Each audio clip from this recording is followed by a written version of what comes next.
Não me perguntes onde fica o Alegrete, segue o rumo do teu próprio coração. Cruzarás pela estrada algum ginete e ouvirás toque de gaita e de violão. Pra quem chega de Rosário ao fim da tarde, ou quem vem de Uruguaiana de manhã, tem o sol como uma brasa que ainda arde, mergulhado no rio Ibirapuitã. Ouve o canto gaúchesque brasileiro desta terra que eu amei desde guri. Flor de tuna, camotim de mel campeiro, pedra moura das quebradas do Inhambi. Muito obrigada, bom dia a todos. Primeiro, eu gostaria de pedir desculpas por não estar com vocês aí, é do meu maior interesse. Trabalho com temas de fronteira todos os dias, o dia inteiro, desde 1987. Inclusive comecei por Alegrete, que a gente tem uma tradição aqui na URGS de trabalhar com os temas de desertificação, né, que em grande parte se desenrolam aí. Então, realmente seria do meu grande desejo, gostaria de estar com vocês, mas por questões de agenda, a gente está ainda no semestre 2023-2, ontem eu dei aula, amanhã de manhã eu dou aula, eu estou em Porto Alegre, né? Então não foi possível. Eu sei que é de praxe em eventos com autoridades a gente nomear todos os presentes. Infelizmente eu não consigo também ver vocês, os senhores. Então eu vou pedir desculpas por essa quebra de protocolo e tentar ser o mais objetiva possível, sabendo que vocês também têm muita informação e que não é meu papel aqui ensinar a missão do padre, né? O que eu vou falar parte um pouco do seguinte, da minha experiência, sou professora, já disse, né, aqui na universidade, mas eu também trabalho com temas de fronteira em diferentes lugares do mundo. Eu sou da Associação de Estudos Fronteiriços Mundial, desde 2013, já tive alguns cargos, né? E sou da Comissão de Geografia Política da União Geográfica Internacional também, onde também já tive, no momento exerço, né, essa presidência aqui da comissão. Isso, o que isso quer dizer? Quer dizer que, para mim, eu posso trazer, eu acho, um aporte, além dessa experiência que vocês têm do dia a dia, da solução de uma série de problemas bem objetivos, né, e de pensar o futuro. O que eu posso trazer são essas ideias que têm um pouco menos a ver só com o contexto brasileiro ou gaúcho, tentar pensar isso, então, de uma maneira mais abrangente. Mesmo assim, por favor, vou tentar ser breve também, porque não adianta ficar falando, né? Também não sei como é que vocês estão ouvindo, como é que vocês estão conseguindo perceber essa intervenção, mas enfim, tentar ser breve. Eu organizei esse título da minha apresentação, não sei se vocês estão vendo aí, de limite do território à fronteira 360, as políticas para a faixa de fronteira. Então, a primeira, eu logo vou explicar por que isso, né? Mas, em primeiro lugar, eu queria lembrar a vocês que as questões de fronteira, elas são presentes, inclusive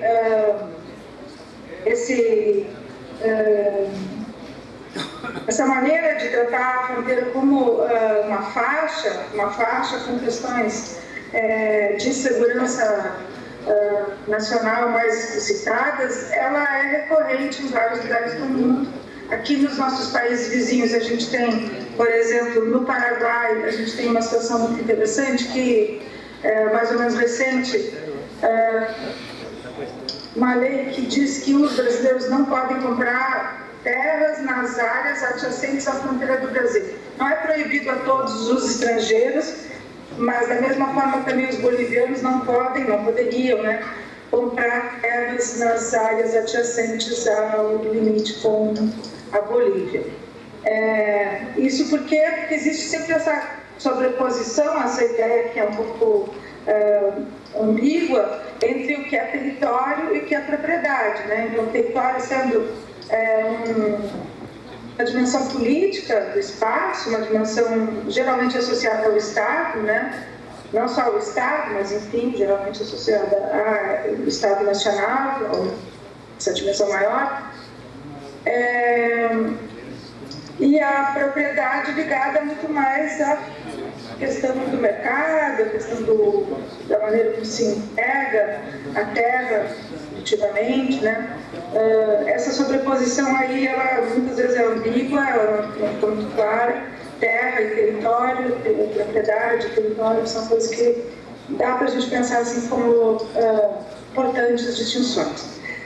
Então, no caso também da Argentina, a gente tem uma faixa de fronteira de 50 quilômetros, com uma série de prerrogativas, e mais até do que a faixa de fronteira no sentido legal, a gente vai ver, vocês conhecem, né? Quem olha o mapa, o Google, uma foto aérea, né? Uma imagem de satélite, ou quem circula pela fronteira do Brasil com a Argentina, sabe que do lado brasileiro a gente tem uma organização, uma densidade institucional bastante grande, a gente tem muitos municípios inclusive de grande destaque econômico, de capacidade de organização também em outras escalas muito importantes, mas no lado argentino a gente tem o parque, né? O Parque Iguaçu, que é então uma outra maneira de gerir, uma maneira também estatal de gerir a fronteira, colocando como se fosse uma zona tampão, como se fosse essa buffer zone. Isso também é recorrente em outros lugares do mundo. No caso do Uruguai, a gente não tem faixa de fronteira, até mesmo se a gente fosse pensar, o Uruguai se for botar uma faixa de fronteira de 50 quilômetros com a fronteira do Brasil, com a fronteira da Argentina, não sobra quase nada de Uruguai que não seja fronteira. Na verdade, o Uruguai pode se imaginar como um país fronteira, e até a forma como o Uruguai se coloca na economia mundial, no Mercosul, em diferentes instâncias, tem muito a ver com essa ideia mesmo de um país fronteira, de um país passagem. Agora, pensem aí, então, tudo isso que eu estou falando, um pouco para trazer essa ideia que existem formas diferentes de encarar o que a fronteira pode ser, né? Uma primeira forma que é completamente hegemônica na lei de fronteira, nas leis diferentes de fronteira, que são essas aí que estão projetadas, né? Na história do Brasil, eu tenho certeza que vocês já falaram disso, na história do Brasil, vista sempre como uma área de risco, né? Vista como uma área que tem que ser defendida como um tema que tem que ser tratado pela segurança nacional. Então, isso está escrito na Constituição, mais ou menos, né? Fundamental para a defesa do território nacional e sua produção e utilização reguladas em lei. Uma coisa que eu me dei conta só agora, lendo, para preparar essa apresentação para vocês, na verdade está escrito num texto que eu enviei para o Leonardo Teixeira, que é o presidente da Famosos, que super gentilmente me convidou no Conta-Fogo, também teve paciência com todos os detalhes aqui, né? Então agradeço muito toda essa paciência. Mas nesse texto aí chama muita atenção para o fato de que esse artigo 20, parágrafo 2, diz que a faixa é de até 150 quilômetros de largura. Eu não tinha nunca prestado atenção nessa preposição aí, até. Não sei se tem uma preposição, mas enfim. Nunca tinha prestado atenção nisso, mas eu vejo que aí tem uma grande flexibilidade que pode ser utilizada, e também me chamou a atenção que, por exemplo, naquele documento que talvez vocês quem está mais tempo nessa luta aí conheça aquele programa de desenvolvimento da faixa de fronteira, que é da primeira década do século XXI agora, que era do Ministério da Integração Nacional, que movimentou bastante, né? Nesse programa ali, inclusive, eu acho que tem municípios que, quer dizer, se incluiu toda a integralidade dos municípios, do território de cada município na faixa de fronteira. Penso que tem áreas, então, que pela Constituição não estariam, uma vez que elas são além dos 150 quilômetros de largura. No caso da fronteira norte do Brasil, tenho certeza de que tem alguns municípios assim, que tem 400 quilômetros de fundo e eles, na verdade, estão para além dessa institucionalidade. Mas, bom, a As outras leis que a gente tem, também já tenho certeza que vocês conhecem, então citadas eu mais compilei, né? Essa lei 6634 de 79, que depois ela vai ser modificada por uma lei mais recentemente, essa aí de 2020, que é uma lei, eu acho que muito ad hoc, assim, uma lei muito, uma série de objetivos, até para colar o nome dela, a gente cansa e não consegue nem ler, de tanta coisa, que vai desde títulos de crédito até a faixa de fronteira, tipo uma sala de fruta, né? E o decreto também 8564, que vai regulamentar a lei anterior, que depois vai ser modificada em 22 também. E tudo isso sempre falando, sempre colocando a questão da fronteira como uma questão de segurança nacional.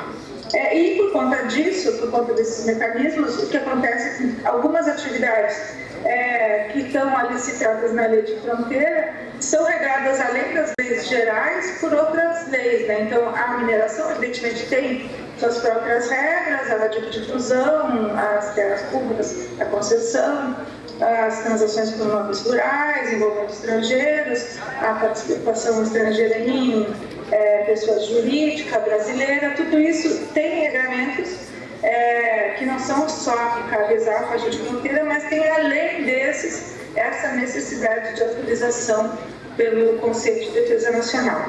Isso também eu tenho certeza que vocês estão cientes e ao longo assim, da minha observação sobre esses temas, eu sempre me perguntei quanto que de fato isso é impeditivo das atividades ou de quanto que isso na prática não representa um grande obstáculo, né? Isso vocês vão poder me dizer melhor. Na minha observação, e até perguntando em diferentes momentos para diferentes pessoas, nunca vi ninguém me dizer que realmente alguma coisa não foi feita na faixa de fronteira por conta dessas solicitações específicas ligadas à segurança. Evidentemente não tem fábricas de material bélico, né? Mas eu posso considerar. Mas o que acontece com isso, antes da gente falar desse mapa aí, o mapa que é brasileira, né? Mapa bem recente, de 2022, do IBGE, que mostra, então, os municípios, capitais, cidades gêmeas, centros municipais, que tem o link, depois vocês podem olhar com calma, usar os materiais de vocês, né? Aliás, eu fico sempre à disposição se vocês precisarem de material, de mapas, essas coisas, esse é o nosso trabalho, tá? Então, eu estava falando que, ao colocar tudo isso sempre na chave da segurança, a gente perde de vista uma série de outras características que, evidentemente, estão presentes na fronteira, que são, inclusive, eu penso, uma nossa contribuição de gaúchos, né, para o entendimento de que a fronteira é esse fato de que a gente tem uma experiência de fronteira ligada ao cotidiano, ligada à cultura, ligada ao povoamento, ligada às trocas, onde tem trocas de todo tipo, né? Desde daqueles acordos de integração em saúde na Vale do Paraí, passando pelos casamentos mistos, passando pelos trânsitos de mercadoria, legais e ilegais, enfim, tudo isso. Nós, os gaúchos, né? E as gaúchas, a gente consegue visualizar isso muito bem e coloca isso em pauta muito, muito bem. Então, isso está um pouco evidenciado nesse mapa, eu acho, pela quantidade de pontos que a gente vai ter aqui, essa nossa chamada diversidade institucional, que está bem representada nessa reunião aí, vocês são a diversidade institucional. Bom, deixa eu ver se possível não me alongar demais. Vocês estão, evidentemente, super familiarizados com esse mapa, que é o dos três arcos da fronteira, sendo que nós estamos no Arco Sul, e que às vezes é tomado como base para propor modificações na largura da faixa de fronteira, o que, como a gente viu, seria bastante possível, uma vez que não fere a Constituição Federal, e que falaria então de especificidades de cada região. Eu não tenho certeza de que isso seja uma ideia muito boa, eu acho que muitas vezes a solução poderia passar por alguma coisa menos mais fragmentada, na verdade, né? Não sei se dá para generalizar Foz do Iguaçu com Ceguá, né? Acho que são contextos diferentes, assim. Enfim, é de se pensar se essa é a regionalização interessante para pensar uma mudança na lei da fronteira. Isso que eu queria trazer para vocês também, para pensar em perspectiva nacional, né, não só uma perspectiva do Rio Grande do Sul, observar que então são esses dados mais recentes do censo de 2022, analisados para a fronteira, mostrando então um incremento populacional nos diferentes arcos fronteiriços. Aqui, de novo, eu queria reforçar um pouco esse argumento de que o arco como base talvez não seja uma coisa tão boa estrategicamente para o Rio Grande do Sul, porque se a gente vai ver, assim, vejam aqui o número de municípios, a gente já está ciente de que realmente no Rio Grande do Sul tem um número muito maior, o sul do Brasil, né, tem um número muito maior. Também, vejam aqui, 71% dos municípios estão no Arco Sul. Só um detalhe aqui que eu dizer assim, poderia se falar em Arco Sul e região Sul, igualmente, sem problemas, assim, mas só que quando a gente vai falar do Arco Central e do Centro-Oeste, o Rondônia, que está na região Norte, vai para o Arco Central. Então, tem uma certa dissonância aí nessa comparação entre as regiões do IBGE e os arcos da fronteira, por questões de dinâmica demográfica e tudo, né? Bom, então a gente vai ver que a população realmente é muito mais importante, né? Na região sul, são 59% das pessoas que moram na faixa de fronteira nesse momento, e aqui já são 57%, né? A gente arredondando. E quem cresce muito, realmente, é a região norte, muito aceleradamente. Também não é surpreendente, porque eles estão crescendo a partir de um número baixo, né? Então sempre é mais fácil ter grandes números, assim, na transformação, na participação, até nesses casos, né, de ter uma participação pequena, né? Mas, igualmente, eu vejo que, em termos de dinâmica nacional da faixa de fronteira, o Sul, especialmente o Rio Grande do Sul, não está, nesse momento, surfando num grande crescimento. Tá? Talvez a ideia de alianças seja, novamente, definida. Então, aqui é mais ou menos pensando nos diferentes, como é que a faixa de fronteira tem sido tratada nas proposições legislativas. Esse gráfico não é meu, esse gráfico foi organizado pela IPEA, né? E aqui a gente vê claramente essa ambiguidade aqui entre a segurança de um lado, a segurança e a defesa, e, de outro lado, o desenvolvimento regional. Esse terceiro, essa outra faixa aqui muito relevante é questões de cidadania que incluiria, por exemplo, o hospital, a universidade, outras coisas desse tipo. Então, aqui a gente vai ter infraestrutura, pontes, esse tipo de projeto, de proposta, proposições legislativas. 34% então das proposições ligadas à segurança e defesa, 29% à cidadania e 13% questões de desenvolvimento regional com 34%, segurança e defesa com 29% e cidadania com 13%. Bom, isso mostra que não são agendas dissonantes, não são agendas em conflito, mas são duas agendas. Então,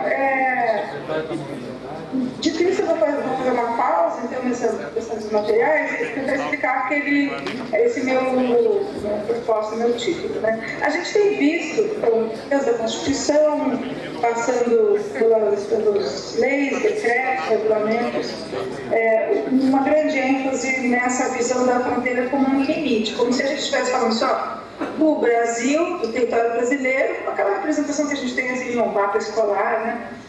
Que chega no fim, assim, no território, e encontra como se fosse um muro ou uma descontinuidade, uma terra do lado de lá não tem nada. Vazio.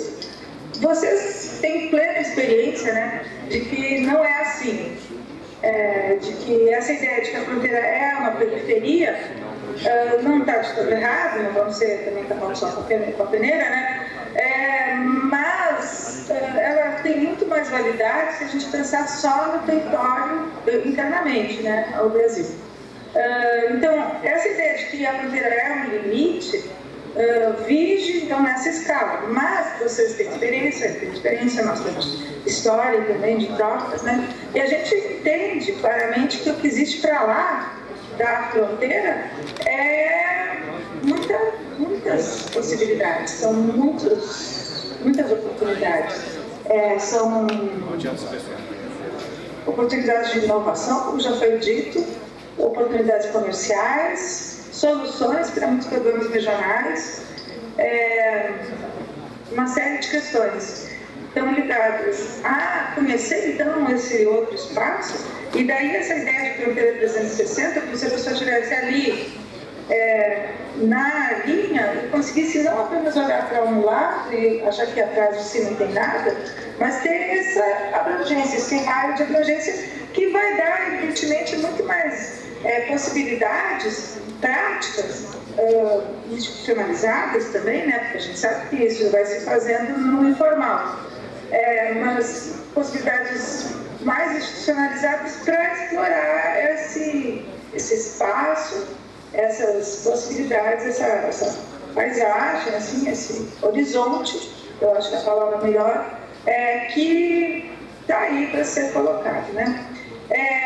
Um pouco dizendo que, vocês não estão falando sozinhos, nem eu também não estou, pesquisando aqui para agora, não sei se vocês viram essa notícia aí, uma notícia que fala das rotas de integração, isso depois está no link também do material aí, que eu vou encaminhar para vocês com um pouco mais de detalhe, um projeto longo, interessante, profundo, do Ministério Desenvolvimento, não, Ministério do Desenvolvimento, da Indústria e Comércio, agora me escapou, Ministério da Simone Tebet, então, vocês saberão melhor do que eu, que são mais todos na questão política, que fala, então, dessas diferentes maneiras de integração.